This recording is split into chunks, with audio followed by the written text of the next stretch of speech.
A quilted vest is a wardrobe staple, and in this episode of the Quilted Runway, I'm making a quilted vest that is a wardrobe statement. The vest is available in 2 lengths and ties together with these sweet little bows. The method I'm using for piecing also quilts and backs the layers in one step, and you can use your serger. It's perfect for scrap strips of fabric, so let's dive into what you're going to need to make this unique vest for any season. To create your Caladium Quilted Vest, you'll need to print, tape, and cut your pattern pieces to your size.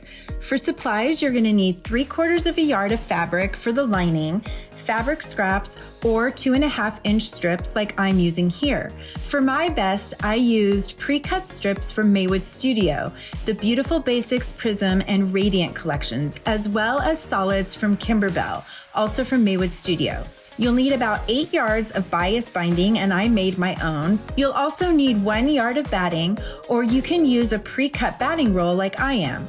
I'm using the 2.25-inch roll of warm and white batting from the Warm Company, plus your basic sewing and cutting supplies. I like to use clips and my SewTites cutting system. Now I'm randomly cutting the length of my fabric strips so I have variation in my piecing. You can create this vest from any quilt top you want to make, or even from an existing or thrifted quilt. You simply need a finished quilt that measures 30 by 45 inches for the long vest, or 25 by 45 inches for the cropped version.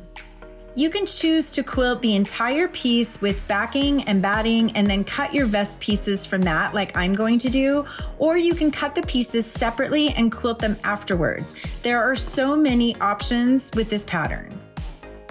I'll be using a quilt as you go method with my serger to create my quilt top. Now that I have my various cut lengths of strips, all the same width, I'm going to use my serger to join the strips together with a 1/4-inch seam, right sides facing, to create one long pieced strip of fabric. Here I am serging the short ends together. I use my seam gauge to confirm my seam allowance is exactly 1/4 inch. If needed, you can adjust this by moving the blade on your serger. Once my long strip is complete, I trim all the thread tails and head to the iron to give the seams a good press. I'm pressing them all the same direction. Now I measure my largest pattern piece to determine how long each of my strips needs to be. I want a little extra room to play with, so I'm making mine 32 inches long, but you need at least 30 inches. I like having a little extra wiggle room. You'll also want to cut 2.5-inch strips for your backing, for every piece strip and batting strips as well. Cut enough strips to create a quilt top that's large enough for all of your pattern pieces, remembering to account for seam allowance. For filming purposes, I'm using a much shorter strip so you can clearly see this quilting process. Here I've gathered all of my piece strips, backing strips, and batting strips. Together, these will make a quilt top that's large enough for the size vest that I'll be making. I already have a few quilted rows started, and I'm gonna show you how to keep adding more. You're gonna start with a quilt sandwich. That's the backing, batting, and one pieced strip on top. Next, layer another batting strip, then a backing strip. Place your existing quilted piece or your first sandwich right side up with the backing facing each other, and then add the next piece strip face down. I like to clip everything together. Clips are great with sergers because they're easy to see and you won't damage your blade like pins can. Now I head to my serger and serge this edge with a 1/4-inch seam allowance. When I press everything open, you can see that the piecing and quilting happened all in one step. How cool is that? Give this a really good press. This is a great time to trim any uneven or excess fabric so the next row starts with a nice crisp edge. I love this cutting system for this because the magnetic ruler stays put while I trim. Okay, now repeat the process. Batting, backing, quilted piece, next strip, serge, press, and trim. And I'm gonna keep going until my quilt top is large enough for all of my pattern pieces.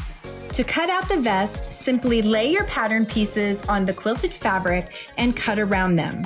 The magnetic pins from SewTites are perfectly holding everything in place. And before assembling, I like to finish the raw edges of the shoulders and the sides with my serger. So now we have all of our pattern pieces cut out. We have the back of our vest and then our two front pieces all ready to go. And the next step is going to be binding and then starting to sew our vest together, which is my favorite part. It's when I can really start to see my vest come together. Now I line up one front panel with the back panel at the shoulder and I pin that in place.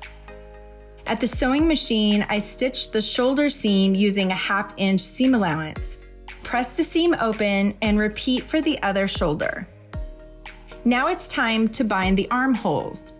Fold the bias binding in half, wrong sides facing, and align the raw edges along the armhole. Pin or clip in place. Stitch a 1/4 inch from the raw edge, and then next wrap the binding around to the wrong side of the vest, making sure it covers the previous stitch line. Fold in neatly the short ends. Then, from the right side, stitch in the ditch to secure the binding. Repeat for the other armhole. Now, sew the side seams together, right sides facing with that 1/2 inch seam allowance, and press those seams open. It's time to bind the neckline, center front, and bottom of the vest. For this step, I tried a different binding method. Instead of folding the binding first, I left it unfolded and pinned the raw edge along the neckline, starting at the back of the neck. This method helps to ensure all the quilted layers are fully caught in the binding. Stitch the binding with a 1/4 inch seam allowance. Wrap the binding around the raw edge, folding in the binding's raw edge under and covering the previous stitching. Make sure the shoulder and side seams stay pressed open. Pin or clip in place, and then from the right side, stitch in the ditch to secure the binding. Now, you can leave the vest as is or add sweet little ties like I did. Try on your vest and pin where you want the ties to be placed. To make the ties, cut 6 fabric strips, each 2 inches wide and at least 10 inches long. Fold each strip in half, right sides together, and stitch along the long edge, leaving the short ends open. Turn the tie right side out with a loop turner or a safety pin. Center the seam and give it a good press, and then fold or tuck in the short ends. On the wrong side of the vest, pin the ties in place along the binding. From the right side, stitch in the ditch to secure them. While I was at the machine, I also stitched the other end closed, and then I like to add a small decorative knot. Finish with a little trimming and cleanup, and there you have it, your Caladium Quilted Vest. Thanks for watching the Quilted Runway.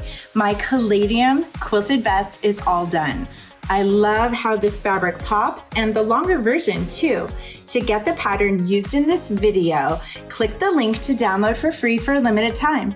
We would love to see your creations, so make sure to use #TheQuiltedRunway on social when you're posting, and follow us at SewDailyMakers and _quilting_daily on Instagram for even more sewing and quilting ideas and inspiration. Happy sewing!